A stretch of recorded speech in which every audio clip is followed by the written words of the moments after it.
자, 그러면은 우리 법우님들 305쪽을 펴시고요. 이 지금 지장경을 6월 초부터 지금 공부를 했어요. 제가 방송 시작하면서 한번 점검을 해봤더니 6월 14일부터였나요? 그래서 아마 지금 이제 6월, 7월, 8월, 9월, 10월, 11월 6개월째 공부를 하고 있습니다. 이 지장경도 오늘 공부를 하고 나면 다음 주 1시간, 또 그 다음 주 1시간, 한 2주 안에 끝날 것 같으니까요. 남은 기간이라도 그동안 소홀히 하셨던 분들은 좀 동참을 하셔서 빠지지 말고 열심히 강의 좀 들으십시오. 그런 말씀을 드립니다. 이런 기회가 아니면 지장경 본문을 다 읽어가면서 함께 공부하기가 쉽지 않습니다. 특히 지장경은 불교대학이라든지 또는 제적사찰에서도 체계적으로 강의를 하지 않기 때문에 보통 불교대학에서 강의하는 데 금강경, 육조단경, 또는 법화경 이런 경전들을 공부하니까요. 이런 기회에 꼭 한 번쯤 공부해두면 일상의 신행생활에 많은 도움이 될 겁니다. 오늘은 휴양하는 공덕에 관해서 나왔습니다. 사휴양하는 공덕인데요.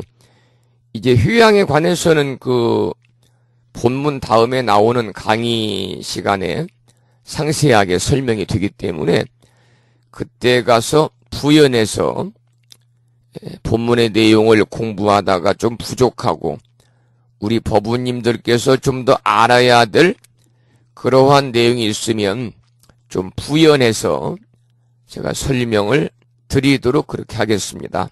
휴양에 대해서 여러분들 너무나 잘 알고 계시잖아요. 불교인의 자리가 아닌 자리, 자기의 이로운 그게 자리잖아요. 스스로 자자, 이로울 이자, 스스로 이롭게 하는 게 아니고 반대로 이타, 다른 사람을 이롭게 하는 자비심을 불교에서는 강조를 합니다. 그러니까 우리 불자들의 부처님 제자인 불교인들의 이타적인 자비심을 휴양이라고 그럽니다. 휴양이다. 불교인의 이타적인 자비심을 가리켜서 휴양이다 이렇게 말합니다. 여기서 이제 휴양 그러면요. 돌회자입니다. 돌회자. 돈다 할 때 돌회자. 그 다음에 향자는 향할 향자입니다. 그러니까 회자는 돌회자, 돌아올 회자, 돌아올 회자. 그리고 향할 향자. 그래서 자기가 닦은 공덕을, 공덕이라는 것은 우리 불가에서는 이 선한 일을 많이 한 공공자지요. 그리고 불도를 닦은 덕을 합해서 공덕이라고 그러잖아요. 이러한 자기가 닦은 공덕을 자신이나 또는 중생들에게 널리 베풀어 가지고 깨닫도록 하는 겁니다. 이 회자를 말씀을 드리다 보니까 이따가 말씀을 드리려고 생각하고 있습니다만 오늘 이 강의에 동참하신 법우님 중에서 제주특별자치도 서귀포시에 살고 계신 원력화 법우님이 강의 지금 듣고 계시는데 이 원력화 법우님의 부군이신 금천거사님께서도 보살님 못지않게 불교대학 수업에 빠지지 않고 강의를 들으신다고 그래요. 물론 이제 부심사의 크고 작은 행사 때마다 멀리 제주도에서 1박 2일, 2박 3일의 일정으로 다녀가시는 큰 마음을 내신 도반들이십니다마는 이 돌회자, 돌아올 회자를 얘기하다 보니까 휴양 말고 돌아올 회자에다가 이제 우리가 이 육식갑자 그럴 때 이 갑자, 갑이라고 그러잖아요. 갑이 다시 돌아온다. 그러면 이제 갑옷가자를 씁니다마는 휴갑이에요, 휴갑.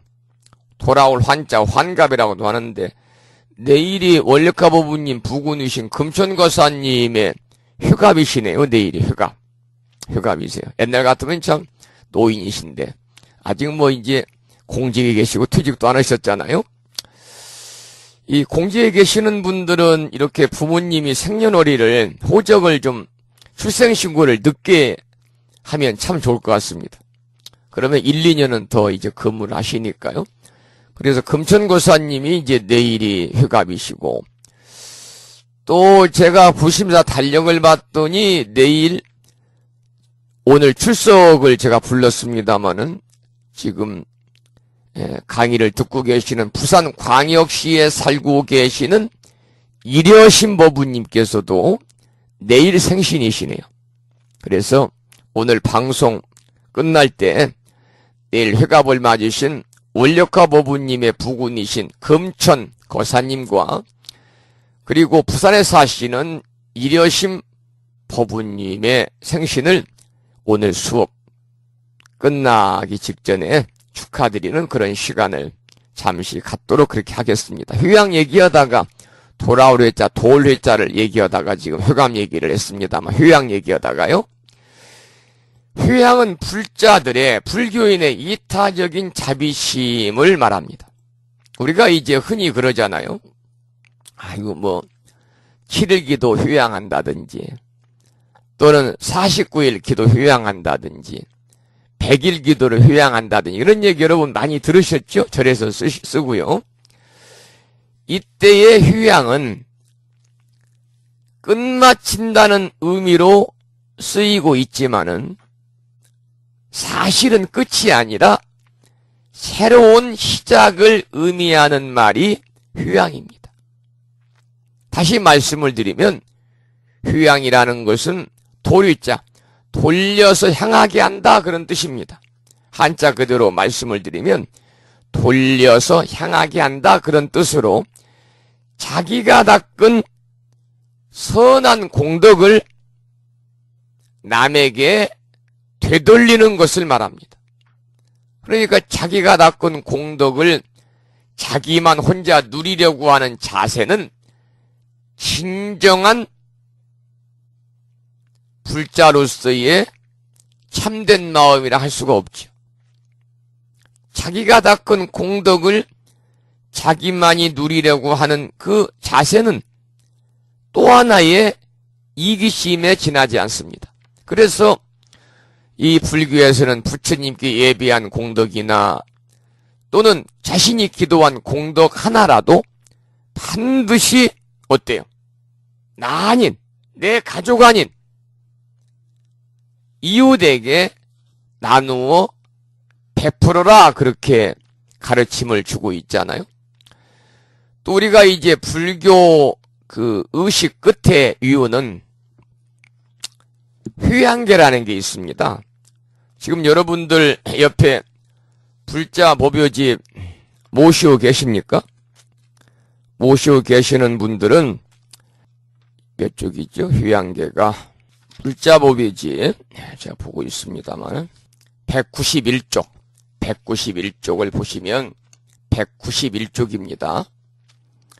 아마 여러분들 불심사 오셔가지고 법회에 동참하신 분들은 이제 불공 마지막에 이렇게 항상 휴양계를 하니까 뭐 익히 잘 아시겠습니다만 법요지 191쪽에 보면 네 번째 줄에 이렇게 나와 있죠. 원이차 공덕 보급어 일체 아등 여중생 당생 극락국 동견 무량수 개공 성불도 이렇게 나와 있습니다. 이게 이제 휴양계예요. 원이차 공덕 보급어 일체 아등 여중생 당생 극락국 동견 무량수 개공 성불도 원하건대 이 공덕이 온 누리에 널리 퍼져 나와 모든 중생들이 극락국에 태어나고 무량수불 함께 뵙고 모두 성불하여지이다. 이것을 흔히 우리는 휴양계라고 합니다. 그 의미는 원컨대 내가 닦은 이 공덕을 널리 일체 중생들에게 나누어 개공성불도 모두 함께 성불하여지이다. 나와 남이 함께 성불하게 하소서, 그런 뜻입니다. 여러분의 꿈은 무엇입니까? 여러분, 불자로서의 꿈을 얘기하는 겁니다. 세속적인 꿈이 아니고 불자로서의 우리 법우님의 꿈이 뭐예요? 불자로서 꿈. 세속적인 꿈이 아니에요. 뭐 잘 먹고 잘 살고, 뭐 좋은 아파트로 이사 가고, 남편 사업 잘 되고, 뭐 자식들 잘 되고, 뭐 이런 세속적인 꿈이 아니라 불자로서의 꿈을 얘기하는 거예요. 대부분 불자의 꿈은 성불과 불국토를 성취하는 것입니다. 성불과 불국토를 성취하는 겁니다. 그런데 이러한 불교인의 꿈은 뭘로 완성이 되냐면 지혜와 자비로서 완성이 됩니다. 지혜와 자비는 불교의 핵심이고 불교의 양대 산맥입니다. 이러한 이 불자의 꿈은 성불과 불국토를 성취하는 것인데, 이러한 불교인의 이상은 자비와 지혜와 자비로서 완성되어진다. 또한 하루아침에 이루어지는 것이 아니기 때문에 생을 거듭하면서 그 꿈을 버리지 않는다, 이렇게 말합니다. 몇 생을 거듭하면서라도 우리가 불자로서의 꿈, 성불과 불국토를 성취하고야 말겠다고 하는 굳은 신념이 뭐냐면 바로 보살의 원력입니다. 그렇기 때문에 자비를 온 중생계에 보편화시키겠다는 원력이 바로 휴양입니다. 자비를 온 중생계에 보편화시키겠다는 원력이 바로 휴양이고, 그 휴양의 정신이야말로 여러분이나 저나 우리 불자들의 행위를 이기심에서 벗어나가지고 보살행으로 변화를 시키는 겁니다. 중생계를 불국토로 만들겠다는 원력을 지닌 보살은 결코 자기가 애써 닦은 공덕일지라도 자기만을 위해서 가지려고 하지 않습니다. 만약에 자기가 닦은 공덕을 남에게 돌리려고 하는 휴양의 의지가 없다면 그 사람은 보살이 아닙니다. 그 사람은 소승인입니다. 소승인. 그래서 불교에서는 소승적인 자세를 비판하고 거부하잖아요. 우리 한국 불교는 대승불교잖아요. 그래서 소승적인 자세를 비판하고 거부하는 대승불교의 우리 불자들로서 우리는 이기심으로는 불국토를 이룰 수가 없다고 보는 거예요. 세속적, 세속의 탐욕적 이기심이 문제되는 것이 아니라 구도적 이기심도 문제가 있다고 보기 때문에 소승적 자세를 버리고 우리는 대승적 자세를 가져야 되겠죠. 그래서 보살의 대승적 자세가 바로 뭐냐? 휴양하는 마음이다. 그러니까 보살의 대승적 자세가 바로 휴양하는 마음이고, 그것은 나와 이웃이 근원적으로 하나라는 자각이 있을 때만이 가능해지는 거예요. 이웃의 불행을 보고 차마 유면하지 못하는 마음. 그와 나는 하나이기 때문에 그의 고통을 대신 받으려는 자세가 보살의 휴양하는 마음이다, 그 말이. 그래서 화엄경 금강당 보살 시피양품에서는 이렇게 설하고 있습니다. 내가 모든 중생의 고통을 대신 받을지라도 그들을 고통에서 벗어나게 하리라. 내 차라리 혼자 지옥의 고통을 다 받더라도 다른 중생들을 고통받지 않게 하리라. 이 몸을 볼모로 잡혀서라도 고통 속의 중생들을 속죄시켜 해탈케 하리라.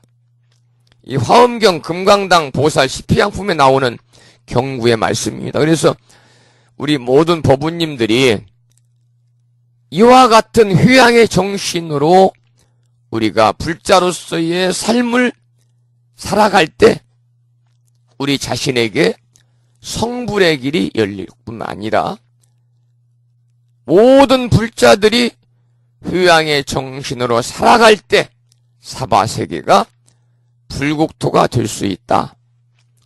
이런 얘기죠. 그러니까 휴양이라는 것이 자신의 성불과 그리고 사바세계를 불국토로 만들 수 있는 커다란 그런 근간을 이루는 것이다. 대단히 중요한 그러한 내용이죠. 이런 말씀을 휴양의 참뜻이라는 이러한 그 주제로 말씀을 좀 드렸고, 그 다음에 휴양에 또 세 가지 종류가 있고 이제 그렇습니다만 그건 이제 잠시 후에 경전에서 나오니까 본문에서 함께 살펴보도록 하겠습니다. 그러면 305조 휴양하는 공덕이라는 이 본문을 함께 읽어보겠습니다. 지금 8시 이제 50분이 다 되어서 특히 이제 하루 종일 또 직장에서 근무하시고 일터에서 일하신 법우님들 저녁 공양하시고 9시 정도 되면은 졸리기 시작하잖아요. 그러니까 졸음이 와서 꾸벅꾸벅 졸으시면서 비몽사몽간에 강의를 듣는 것보다는 주무시는 게 낫고, 강의를 들을 바에야 정신을 바짝 졸음을 쫓고 강의를 들으셔야 되니까, 그래야 도움이 되니까 우리가 졸음을 쫓기 위해서라도 본문을 함께 읽어봅시다. 그런 말씀을 드리는 거예요. 함께 읽어보겠습니다. 305조. 또 한번 읽으면 그만큼 또 기억에 남습니다. 다시 또 지장이요. 미래세 중에 만약 선남자와 선여인이 부처님의 형상이나 보살의 형상이나 벽지불의 형상이나 전륜왕의 형상을 만나서 보시하고 공양을 올리면 한량없는 복을 얻어 항상 천상과 인간에 나서 수승하고 미묘한 즐거움을 받을 것이며, 만약 능히 그 복을 법계에 휴양하면 그 사람의 복과 이익은 비유하여 말할 수가 없다. 다시 또 지장이요. 미래세 중에 만약 선남자와 선여인이 대승경전을 만나 한 개송이나 한 구절을 듣더라도 소중한 마음을 발하여 찬탄하고 공경하며 보시하고 공양하면 이 사람은 큰 과보를 얻어서 한량이 없고 끝이 없을 것이며, 만약 이것을 법계에 휴양하면 그 복은 비유하여 말할 수가 없다. 다시 또 지장이요.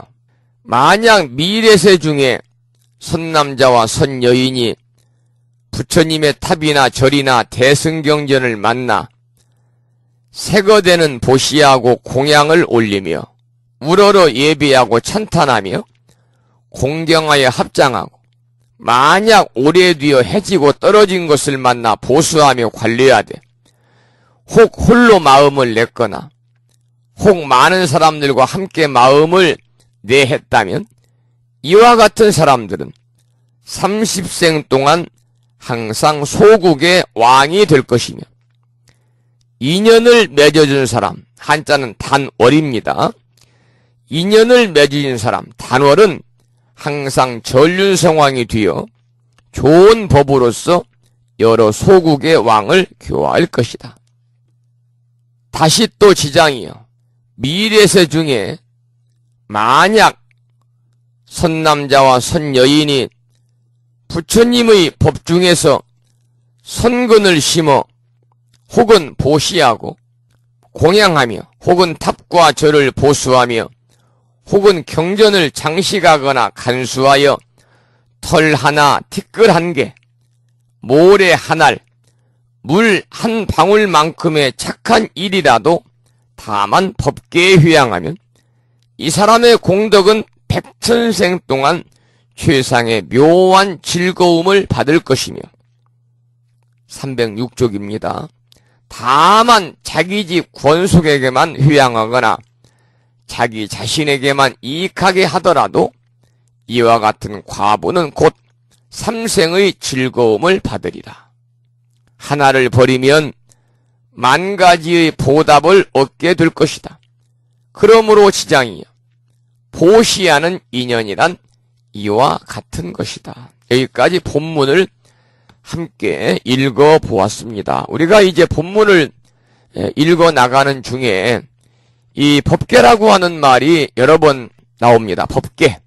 우리가 이제 법계라고 하는 이 말은 법법자, 그 다음에 계자는 이제 이 경계 그럴 때 쓰는 지경계자를 씁니다. 그래서 여기서 이제 법계라고 하는 것은 모든 이 부처님의 법이 닿는 삼라만상 전체를 이야기하는 겁니다. 그러니까 만유제법의 본체인 진여를 이야기할 때 법계라고 그러고요. 아까 이제 그 단월이라는 말이 한자로 가로쳐져 있잖아요. 인연을 맺어준 사람을 단월이다 그렇게 얘기하는데 우리 불교에서는 그 이 시주자를 단월이라고 합니다. 시주하는 일. 그러니까 절이나 또는 그 이 스님에게 어떤 그 공약물이나 절의 시주물이나 보시금이나 이런 것들을 이제 봉양하는 일을 이렇게 이제 단월이다. 이렇게도 얘기하면 단월이라고 얘기를 합니다. 단월.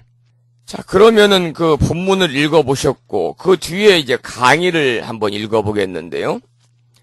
불자로서 사찰과 불상과 경전 등 부처님에게 해당되는 여러 가지 사물들에 대해서 잘 관리하고 보시하기를 권장하며, 아울러 자신이 지은 선근을 법계의 중생들에게 휴양했을 때 돌아오는 공덕을 밝힌 부분입니다.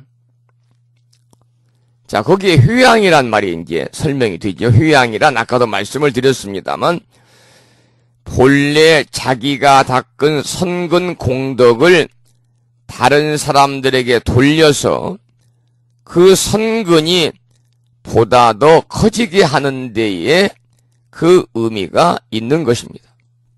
휴양에 대해서 여러분 어느 정도 이해가 되시죠? 휴양. 아까 설명을 드렸고 또 이 교재에도 이제 휴양에 대해서 설명이 나오기 때문에요.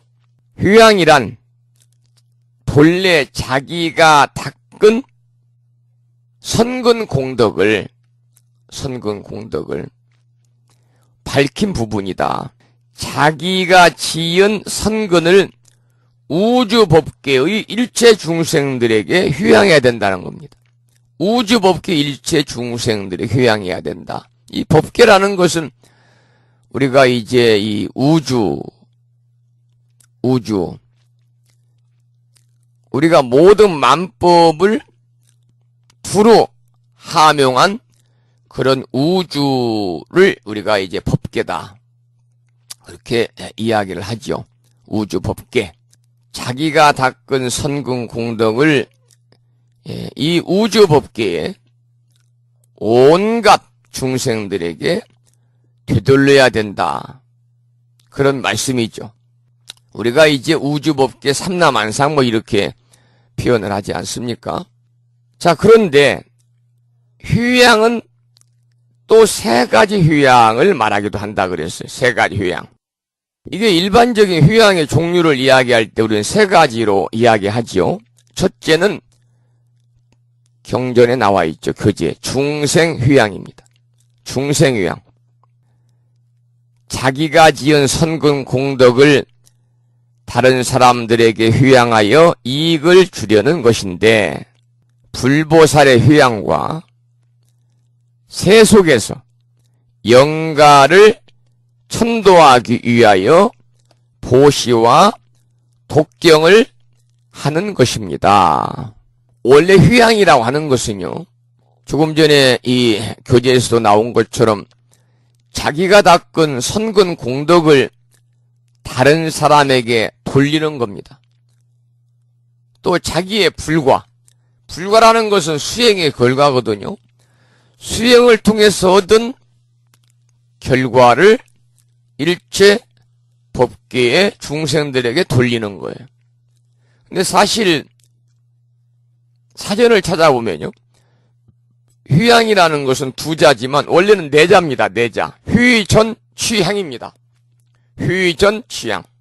휴전 취향의 준말입니다. 휴전 취향. 그래서 휴양에는 중생휴양이 있고 보리휴양이 있고 그 다음에 나오는 이제 실제휴양이 있는데, 중생휴양이라는 것은 자기가 지은 선근 공덕을 다른 중생들에게 휴양해서 공덕 이익을 주려는 것이죠. 그래서 불보살의 휴양과 또 영가를 천도하기 위해서 독증하는 것 등이 바로 첫 번째 중생휴양이다, 이런 말씀입니다. 중생휴양이다. 그 다음에 이제 두 번째 보리휴양이 나오죠. 보리휴양. 보리휴양은 둘째 보리휴양으로 자기가 지은 온갖 선근을 휴양하여 보리의 과덕을 구하려는 것입니다. 자기가 지은 모든 선근을 휴양해서 그러한 이 보리, 깨달음의 과덕을 돌리려고 하는 것이다. 그 다음에 이제 세 번째는 실제 휴양으로 자신이 닦은 선근 공덕으로서 무의 적정한 열반을 구하려는 것입니다. 이게 이제 휴전 취향, 휴양의 세 가지의 종류, 중생휴양, 보리휴양, 그리고 세 번째 실제 휴양입니다. 그런데 모든 불교 의식은 방금 소개해드린 이 세 가지 의미를 지니는 휴양의 뜻을 필수적으로 반영하고 있어요. 우리가 이제 불교의 크고 작은 그 법회에서는 항상 끝날 때 뭘 하죠? 부처님의 네 가지 가르침의 실천을 다짐하면서 보살의 네 가지 총원인 사홍서원을 우리가 외웁니다. 물론 이제 우리말로 노래를 대부분, 요즘에는 이제 우리말로 노래를 대부분 부르죠.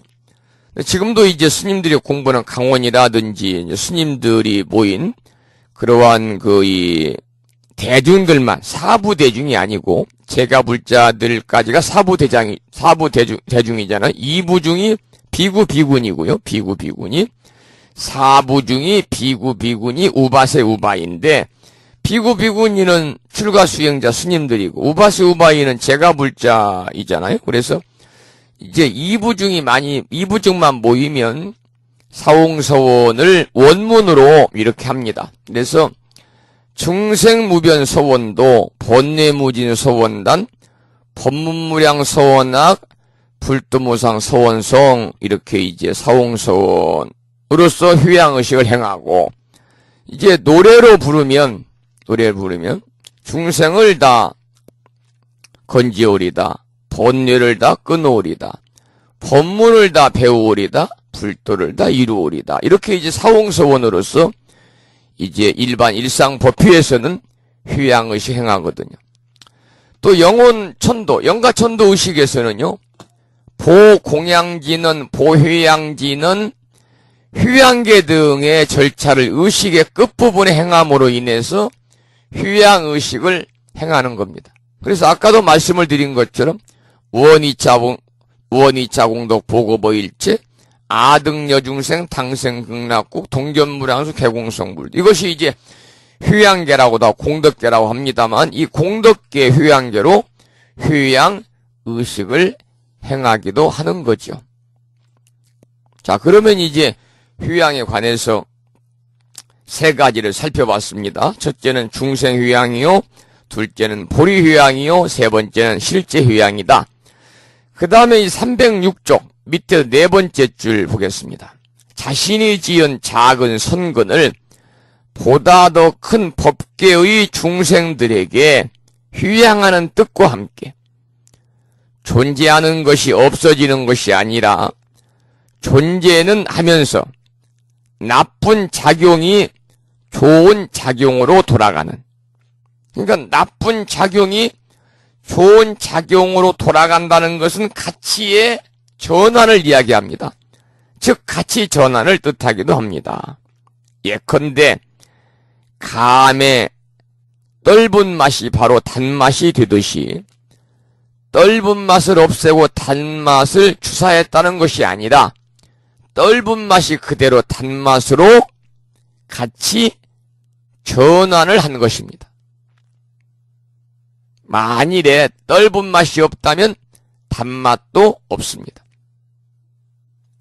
그러므로 번뇌가 있으므로 비로소 깨침이 있고, 깨침은 번뇌 속에서 피어난 아름다운 꽃이 되는 도리가 곧 휴양이다 그 말입니다. 이렇게 이제 비유를 했습니다.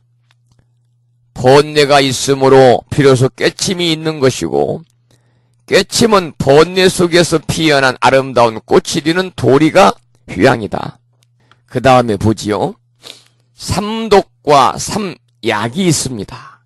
삼독은 탐욕, 분노, 어리석음, 탐진치지요.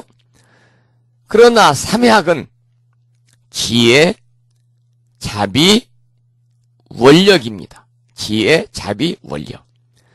그러니까 삼독을 돌이켜서 삼약을 만들어야 한다. 그러니까 삼독을 돌이킨다는 것은 삼독을 휴양해서 삼약을 만들어야 된다는 거죠.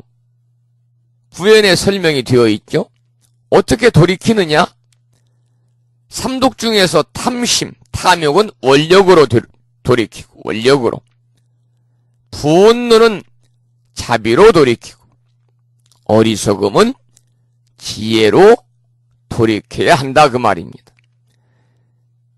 감의 떫은 맛을 돌이키면 곧 단맛이 되듯이 떫은 맛이 없으면 단맛도 없는 것처럼 반드시 삼독을 돌이켜서 삼약으로 휴양하는 이치를 바로 이 휴양하는 공덕이라고 하는 이 장에서 가르치고 있는 거죠. 삼독을 돌려서 삼약으로. 삼독은 탐진치 삼독이 있죠. 삼약은 원력, 자비, 지혜입니다. 그래서 탐욕은 원력으로 돌리고, 분노는 자비로 돌리고, 어리석음은 지혜로 돌이켜야 된다. 삼독을 돌려서 삼약으로 휴양해라 하는 가르침을 주고 있는 것입니다. 휴양에 관해서 휴전 취향이죠. 휴양에 관해서 함께 생각을 해 보았습니다. 그러면 이제 그 다음 넘기면 11장이 나오죠. 땅들의 신들이 법을 보호하다. 그래서 한자로는 11장이 지신,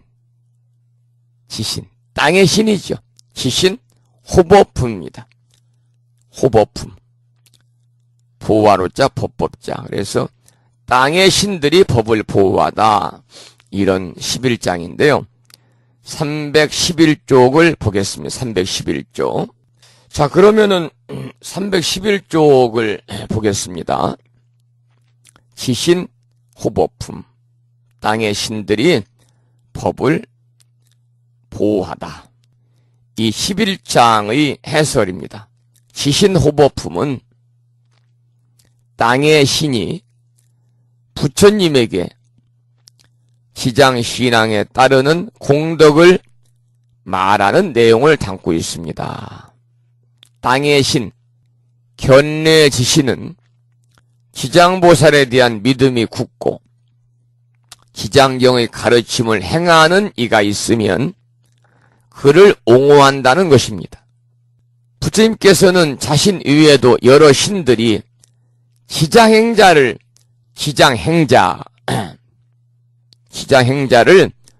옹호한다고 말씀하십니다. 부처님께서는 자신 이외에도, 부처님 당신 이외에도 여러 신들이 시장경의 가르침을 행하는 자, 이게 바로 시장행자거든요. 시장경의 가르침을 행하는 시장행자들을 옹호한다고 말씀을 하신다 그 말이죠.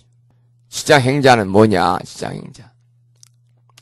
시장보살님은요, 자기를 희생해서 남을 구제하는 보살입니다. 그렇죠? 자기를 희생해서 남을 구제하는 보살입니다. 시장보살님. 공경에 처한 이웃을 보면 스스로 몸 바쳐서 어려움을 해결해주고 그 공덕으로 자기도 구원될 것으로 믿고 실천하는 분이 바로 시장보살이죠. 그리고 이 시장보살님의 가르침을 따르는 불자가 시장행자입니다. 시장보살님의 가르침을 따르는 불자가 시장행자예요. 시장행자. 그러니까 부처님께서는 자신의 여러 신들이 시장보살님의 가르침을 따르는 시장행자들, 시장경의 가르침을 행하는 시장행자들을 옹호한다고 말씀하신다 그 말이에요. 그래서 시장경의 가르침을 행하는 이들 신들이 옹호한다는 의미에서 지신호보품이라는 이름이 붙여진 거죠. 지신호보품의 대강의 줄거리는 땅의 신인 견례지신이 부처님께 운수보살, 보현보살, 관세음보살, 또 미륵보살과 같은 대보살들이 불가사의한 법으로 백천의 형상을 나투어 중생들을 제도하지만은 그 중에서도 지장보살이 특히 오랜 기간 동안 원력을 세우고 실천해 왔다고 말합니다. 시장보살님은 원력보살이죠. 시장보살님은 원력보살이에요. 그래서 시장보살님과 같은 그러한 원력을 우리도 지장행자들이라면 받아서 마땅히 행해야 된다 그 말이죠. 그리고 지장보살의 형상을 그리거나 조성하고 그곳에 예배하고 공양하고 찬탄하는 사람은 10가지의 이익을 얻게 된다고 말합니다. 또 어떤 이가 자기가 처해 있는 바로 그 자리에서 시장경을 독송하며 시장보살에게 공양하면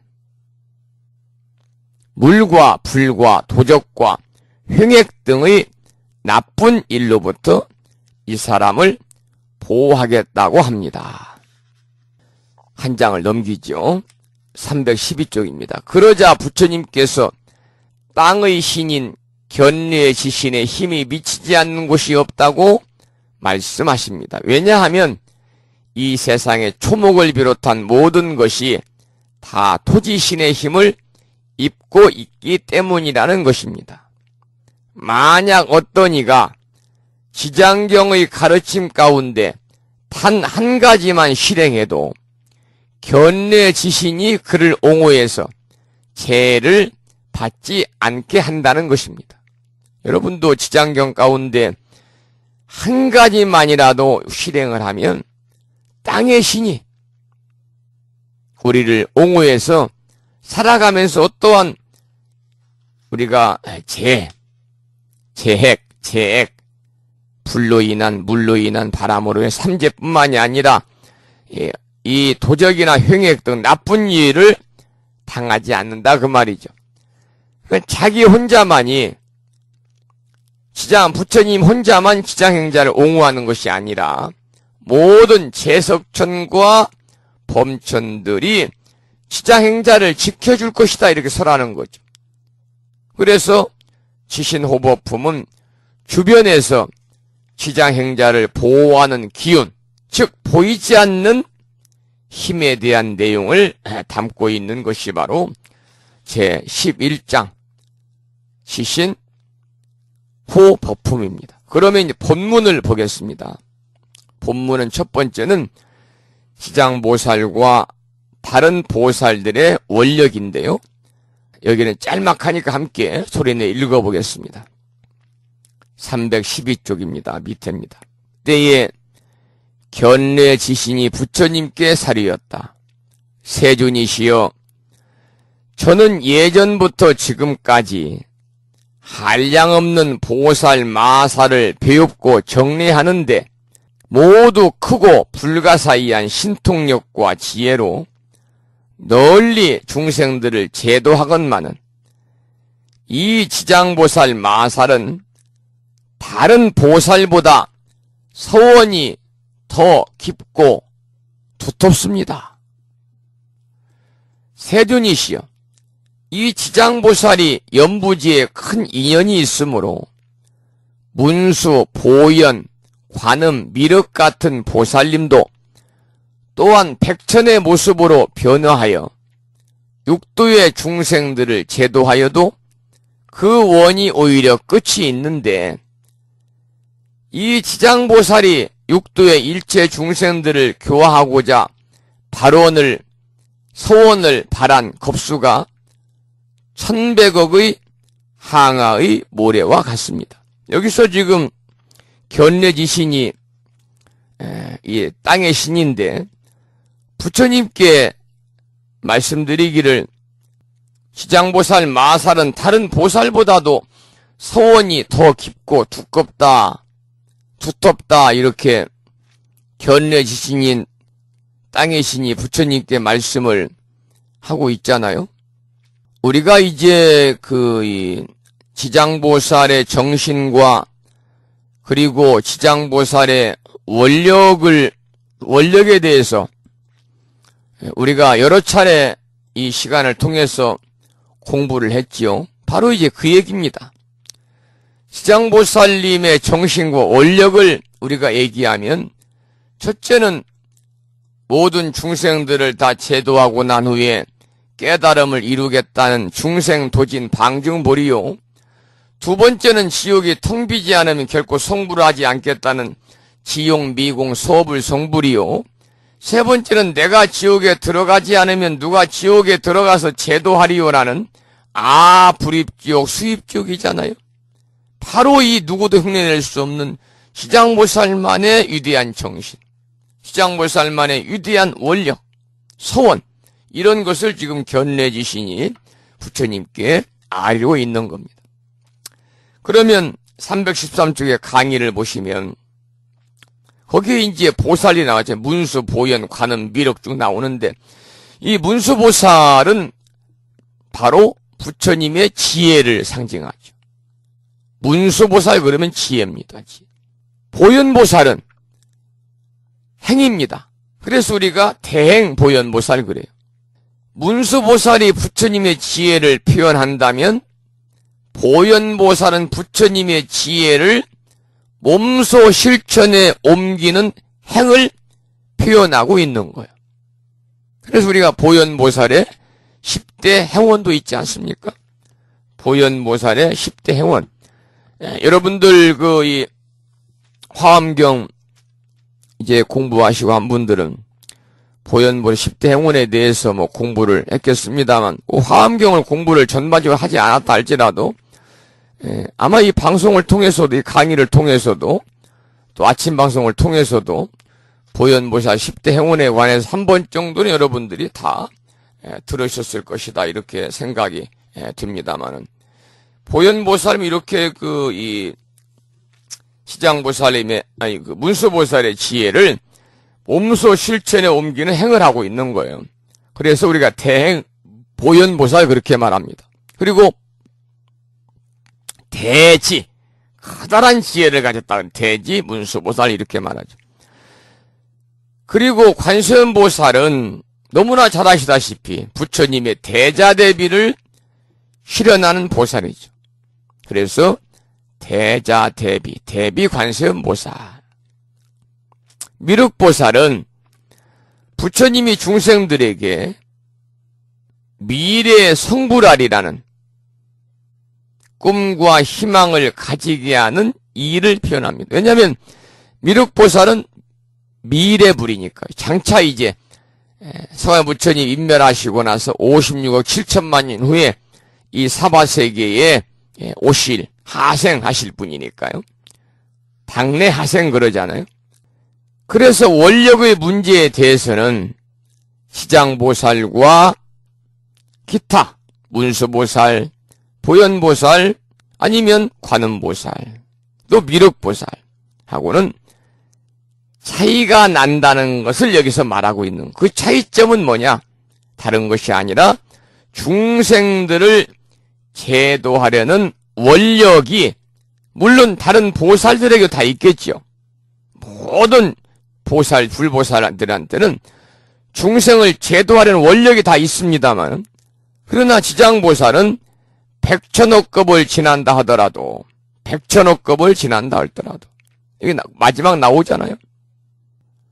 이 지장보살이 육두의 일체 중생을 교화하고자 서원을 발한 겁수가 천백억의 항아의 모래와 같다 그랬습니다. 그러니까 모든 여타의 다른 보살들도 그 원력을, 중생들을 제도하겠다는 원력을 다 가지고 있는데, 지장보살은 백천억급을 지낸다 하더라도 중생들을 제도하려는 그 원력이 끝이 없다, 이렇게 말씀을 했죠. 원력의 입장에서 표현하는 경전입니다. 그래서 당연한 결론이라고 할 수 있으나 대자대비의 문제를 들고 이야기한다면 그 점은 관세음보살에게 돌려야 되겠죠. 관세음보살님이 대자대비한 그러한 보살이니까.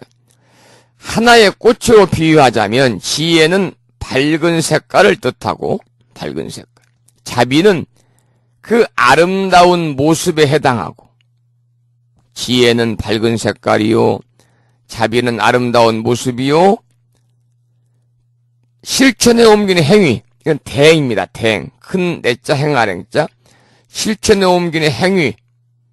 대행은 그 꽃이 있어야 할 곳에 반드시 존재하면서 향기를 품고 있음을 뜻하고, 원력은 그 꽃에 당당하고 생기 넘치는 모습일 것입니다. 미륵보살의 미래 희망을 나타내는 꽃의 모습은 끊임없이 올라오고 있는 꽃봉오리들입니다. 이러한 조건들을 모두 갖춰야만 한떨기의 완전한 꽃이라고 할 수 있습니다. 이러한 세상이 곧 멋진 꽃으로 장엄한 이상세계요. 즉 비로자나 부처님의 대화엄의 세계일 것입니다. 지장보살과 다른 시잘보살과 다른 보살들의 원력에 관한 그런 내용이었고요. 314쪽 보면 10가지의 이익이 나옵니다. 읽어서 여러분 담아 놓으세요. 함께 읽어보지요. 314쪽 가장 밑에입니다. 세존이시여, 제가 보니 미래와 현재의 중생들이 살고 있는 곳에서 남쪽으로 함께 있겠습니다. 남쪽으로 청절한 땅에 흙과 돌과 대와 나무로 그 감시를 만들고 이 가운데 형상을 그리거나 금과 은과 구리쇠와 무쇠로 지장보살의 형상을 만들고 향을 사루어 공양을 올리고 우러러 예배하고 찬탄하면은 이 사람이 사는 곳이 곧 10가지 이익을 얻게 됩니다. 무엇이 10가지냐 하면, 자, 10가지 읽었는데요. 우리가 읽은 내용 중에서 한 가지 알아야 되는 낱말이 나오죠. 감실이라는 말이 나와요. 감실. 감실. 이 감실이라고 하는 것은요, 감실. 감자는 감실 감자에 실자는 집실자를 쓰는 집실인데요. 이렇게 이제 이 부처님을 모시는 그러한 이 지배 모양으로 만들어진 법전입니다. 법전. 이거 우리가 전각 그러잖아요. 전각. 이 전각전자를 써요. 전각 그럴 때 대웅전, 무슨 비로자나전, 비로전, 대웅보전, 극락보전, 원통전, 시장전 그럴 때 이 전각전자를 쓰는데, 이 법전안 안에 조그만하게 법당의 불자 위에 만들어진 지배 모양으로 이제 작은 부처님을 모시는 곳입니다. 작은 부처님 모시는 곳. 그리고 또 석굴을 파서 석불을 이렇게 모신다든지, 또는 이 고분의 그러한 벽을 파가지고 거기에 이제 석불을 모신다든지. 그러니까 여기서도 흙과 돌과 나무와 대와 나무로 그 감시를 만들고 그랬잖아요. 그리고 나서 이제 거기에 예비하고 찬탄하면 10가지 이익을 얻는다. 무슨 이익이냐? 첫째는 315종입니다. 토지마다 풍년이 들 것이며, 두 번째는 집안이 길이 편안할 것이며, 세 번째는 먼저 돌아가신 이는 하늘에 날 것이며, 네 번째는 현재 남아있는 사람의 수명이 늘어날 것이며, 다섯째는 구하는 것이 뜻대로 이루어질 것이며, 여섯째는 물과 불의 재앙이 없을 것이며, 일곱 번째는 헛되이 소모되는 일이 없고, 여덟 번째는 나쁜 꿈이 없으며, 아홉 번째는 들어오고 나갈 때 신장의 보호를 받을 것이며, 마지막 열 번째는 성스러운 인연을 많이 만나게 되는 것입니다. 세존이시여, 미래세나 현재세의 중생들이 만약 거주하는 곳에서 이와 같은 공양을 올리면 이와 같은 이익을 얻을 것입니다. 견례 지신이 다시 부처님께 사르기를, 세존이시여, 미래세 가운데 만약 선남자와 선여인이 거주하는 곳에서 이 경전과 보살의 형상을 보고 이 사람이 다시 경전을 독송하며 시장보살님께 공양을 올리면 제가 항상 낮과 밤에 본래의 실력을 가지고 이 사람을 호위하여 수재나 화재나 물로 인한 재난이나 불로 인한 재난이나 도적이나 큰 횡액과 작은 횡액 등 일체의 악한 일을 모두 소멸시켜 주겠습니다. 라고 견례 지신이 부처님께 말씀을 하고 있는 거예요.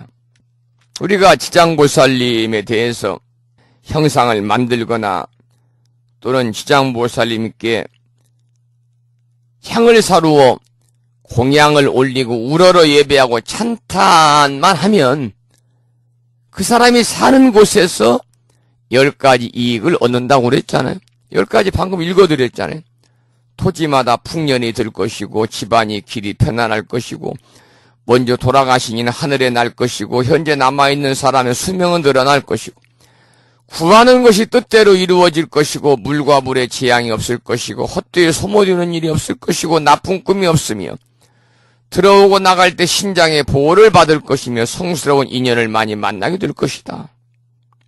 얼마나 살아가면서 좋은 일들만이 나에게 주어지는 것인지를 다시 한번 알 수가 있겠죠. 그만큼 지장보살님에 대한 기도의 공덕, 지장보살님에 대한 그러한 예경의 공덕, 찬탄의 공덕, 지장보살님의 형상을 이렇게 조성하는 공덕이 이처럼 수하에 크다는 거죠. 자, 그러면 거기 강의를 보면 315쪽 가장 밑에지요.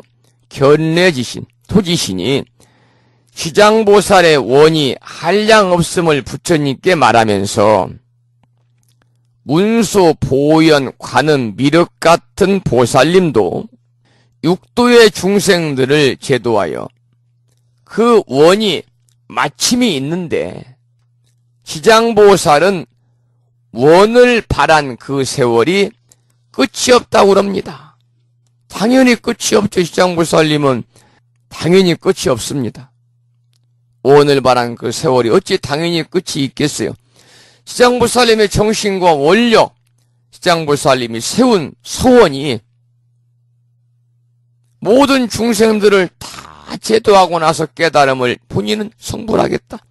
중생도진 방증불이요 지옥미공 서불성불이라 그 지옥이 텅 비지 않으면 결코 성불하지 않겠다고 하는 비장한 원을 세웠는데 당연하지 않겠습니까?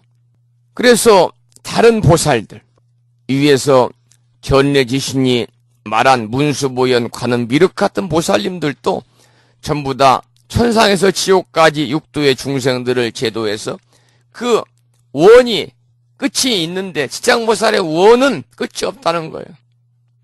이어서 견례지신은 부처님께 중생이 머무르는 곳이나 남쪽의 청결한 땅에 흙과 돌과 대와 나무로 그 감시를 만들고 그 가운데 형상을 그리거나 은과 구리쇠와 무쇠로 시장보살의 형상을 자그만하게 만들고 그 형상 앞에 향을 공양하면서 시장보살님을 우러러 예배하고 찬탄한다면 이 사람은 아까 우리가 함께 읽어본 10가지 이익을 얻게 된다라고 말하면서 이 10가지 이익을 자세하게 소개를 하고 있는 거죠. 그 다음에 316쪽에 시신에게 부촉하다. 시신에게 부촉하다. 그 내용을 함께 읽어보도록 합니다. 본문을. 그럼 지신, 토지신에게 부촉하는 겁니다. 부촉이라고 하는 말은 부탁해서 맡긴다는 겁니다. 부탁해서 맡긴다. 이게 부촉이에요. 부탁해서 맡긴다. 그래서 부자는 우리가 이제 그 본부할 부자를 쓰고요. 그리고 촉자는 부탁할 촉자를 쓰죠. 분부해서 부탁한다. 그러니까 부탁해서 맡긴다 그 말입니다. 함께 읽어보겠습니다. 본문을 316쪽 밑에 두 번째 줄입니다. 부처님께서 지신에게 이르시기를 견례여 그대의 큰 실력은 다른 신이 미치지 못한다. 왜냐하면 연부제의 토지가 모두 그대의 보호함을 입어서 풀과 나무와 모래와 돌과 벼와 삼과 대와 갈대와 곡식과 쌀과 보배까지 땅에서 나는 것은 모두 그대의 실력이 기인한 것이거늘. 또한 지장보살의 이익에 대한 일을 찬양하니 그대의 공덕과 신통력은 보통 지신들보다도 100,000배나 더할 것이다. 만약 미래세 중에 선남자와 선여인이 지장보살을 공양하고 이 경전을 독송하되 다만 지장보살 본원경을 의지하여 한 가지만 수행하는 자라도 그대는 본래의 실력을 가지고 옹호하여 일체의 재해나 뜻과 같이 되지 않는 일이 전혀 귀에 들리지도 않게 하겠거는 어찌 하물며 직접 받게 되겠는가. 다만 그대는 홀로 이 사람들을 옹호할 뿐 아니라 또한 재석과 범천의 권속과 제천의 권속도 이 사람을 옹호할 것이다. 무슨 까닭으로 이와 같이 성현의 옹호를 받는가 하면 모두 지장보살의 형상을 우러러 예배하고 이 지장보살 본원경을 독송하기 때문이니라. 그리고 끝내 저절로 고해에서 벗어나 열반락을 증득하게 될 것이니 이러한 까닭으로 큰 옹호를 받게 되리라. 지금 여기까지가 이제 제 11장입니다. 11장인데 마지막 읽어본 내용을 함께 또 살펴보겠습니다. 견례지신은 부처님께 만약 선남자와 선여인이 자기가 사는 곳에서 지장경과 지장보살의 형상을 보고 경전을 읽고 보살님께 공양을 올리면 낮과 밤에 본인의 유신력으로 이 사람을 보호하여 물의 재앙이나 불의 재앙이나 도적이나 큰 불행이나 작은 불행을 모두 소멸시켜 주겠다고 하는 원력을 세웁니다. 견뇌지신이 이렇게 원력을 세우는 거예요. 그래서 부처님께서는 견뇌지신에게 유신력이 아주 크다고 이렇게 이야기를 하고, 연부지의 모든 토지가 모두 견뇌지신의 유신력에 다 기인한 것이다라고 부처님께서 견뇌지신을 아주 칭찬하잖아요. 그리고 지장보살의 일도 칭송하고 우러러서 그 공덕과 신통력이 보통 땅의 귀신보다 몇천 배나 된다고 말을 하는 거예요. 계속해서 부처님께서는 미래의 선남자와 선여인이 지장보살을 공양하고 지장경을 독송하되 다만 지장보살 본원경, 지장경의 의지에 한결같이 수행하는 자를 견뇌지신은 유신력을 갖고 옹호해서 일체의 재해를 막아주고 뜻대로 모든 일이 잘 되게 하라고 부촉을 하는 거예요. 이러한 성현의 옹호를 받는 이유가 모두 지장보살의 형상을 우러러 공경하고 지장보살 본원경을 독송했기 때문이라고 말을 합니다. 그래서 마침내 고해를 벗어나서 열반락을 얻게 될 것이니 이러한 까닭으로 큰 옹호를 얻는 것이라고 하면서 부처님께서 말씀을 마치게 되죠. 자, 그러면 우리가 지금 공부하고 있는 제 11장 지신 호법품, 땅의 신들이 법을 보호하는 이 지신 호법품에서는 지신이 옹호하는 내용을 담고 있는데, 지장보살을 공경하고 지장보살을 위하고 지장보살을 지장경을 열심히 읽으면 이러한 지신의 옹호를 받게 된다는 겁니다. 간단합니다.